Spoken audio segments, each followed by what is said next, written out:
Hello, good evening. This is Sam. Okay, we are here right now at the Soleil Theater. We are about to watch the Miss Saigon, the international run here in the Philippines. So, pangarap namin to ni Miss Maya na mapanood ang Miss Saigon, di ba? Okay.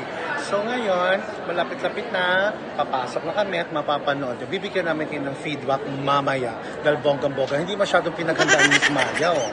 Diba? Hindi ko yung masyadong pinaghandaan. Pero ito, pinaghandaan masyado ni GK. Ito yung outfit niya. Ayan, so we will see you later. Bye for now.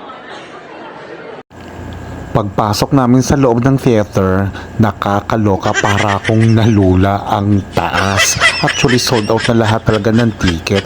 Tapos, yung mga usherettes, ang higpit, bawal daw mag-record, di puga. Paano ko may lulusot yung mga eksenang mapapanood ko? Charot! A few moments later.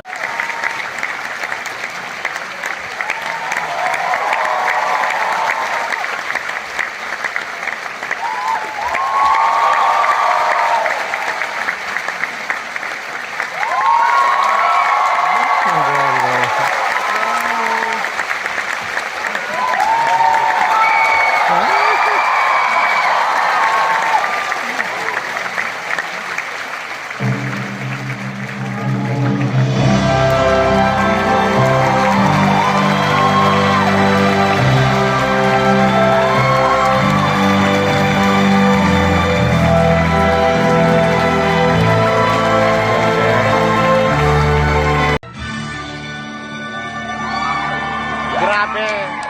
Napakaganda! Sobra! Okay. So natapos din ang aming Miss Saigon journey, chururut.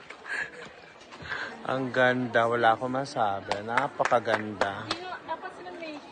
Sulit, grabe. Effort ka talaga rito pero napakaganda. Okay, welcome to my vlog again. Okay, natapos namin ang Miss Saigon, Manila Run. Okay, kasama si Miss Maya at si JK. Ang ganda talaga. Wala kang wala, perfect. Talagang mapapamura ka, putang inang ganda. Putang inang ganda talaga. Wala akong masabi. Grabe yung performance. Okay. Next vlog will be in Bohol. Yes. Kaya if I were you, panoorin yung Miss Saigon habang nasa Manila Run pa siya. Ha? Perform. Yeah. Sold out eh. Until May. Sold out talaga siya. Sige, putang inang ganda, leche. Yun ang masasabi ko. Di ba ang ganda? Oo, yun ang masasabi ko. Putang inang ganda talaga. Super. Okay, kakaloka. Ayan, ayun sila, tuwan-tuwa. Putang inang ganda, di ba? Sige, thank you. Bye. Galing.